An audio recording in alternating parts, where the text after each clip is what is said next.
All right, Crystal, thanks. They served their country abroad only to come home sick. Our soldiers and veterans fighting the Department of Defense and the VA tonight after being exposed to toxins. Now they're celebrating a win, even as some are concerned their illnesses make them more vulnerable to COVID-19. I, at first, kind of panicked because I was like, okay, I already have lung disease. For Army National Guard veteran Cindy Amon, the coronavirus is especially scary. She has a rare lung disease she says was caused by exposure to toxins while she was serving in the Iraq War. They found stuff they just called brown gunk. They don't even know what it is.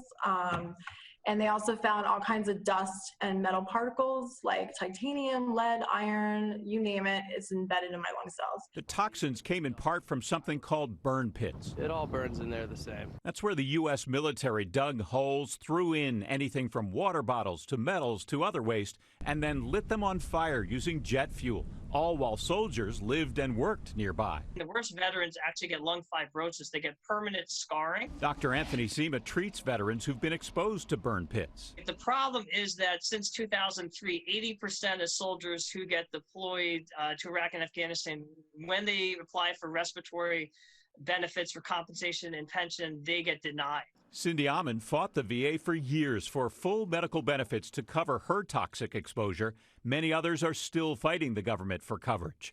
The VA and Department of Defense still don't fully publicly recognize the dangers of burn pits. But after about 10 years of advocating, the U.S. House of Representatives voted to make some changes. This is long overdue. It is what some call the Agent Orange of our generation. U.S. Congressman Raul Ruiz of California sponsored amendments to the National Defense Authorization Act that make the DoD report to Congress all studies the department is doing on the health effects of burn pits, mandate the DoD train its medical providers on the health effects, require questions be included about burn pit exposure in the soldiers' post-deployment health assessment, and add Egypt and Syria as deployment locations for soldiers who served there so they can now sign up in the VA's burn pit registry. Any amendments that help us get closer to our end goal is progress in itself. Rosie Torres runs the advocacy group Burn Pits 360. She sees this as a win, but says victory only comes when the VA recognizes burn pit exposure as a presumptive condition.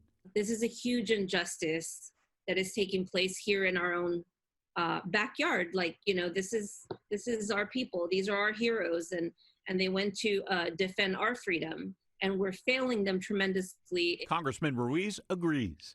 We need to make this an urgent issue within the DoD and the VA because this is a self-inflicted injury that the DoD caused for our service members who are also now veterans. And he also supported two other amendments that were added to the National Defense Authorization Act. One forces the DoD and the VA to ask COVID-19 positive soldiers and veterans if they've been exposed to burn pits.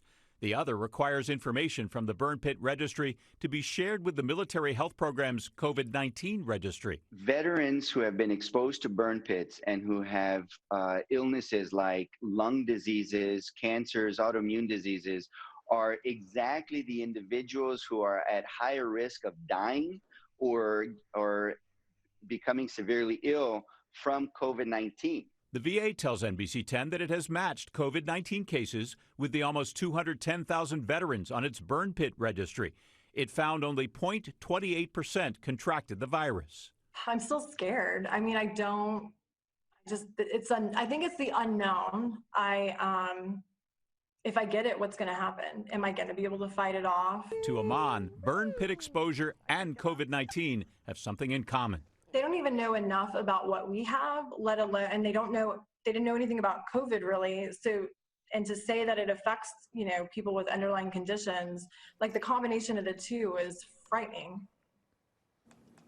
The VA says it encourages all veterans to take precautions against COVID-19, including social distancing and using those face coverings. But both the DoD and VA have said more research needs to be done on the effects of burn pit exposure. We reached out to the DoD for this story, but we have not heard back.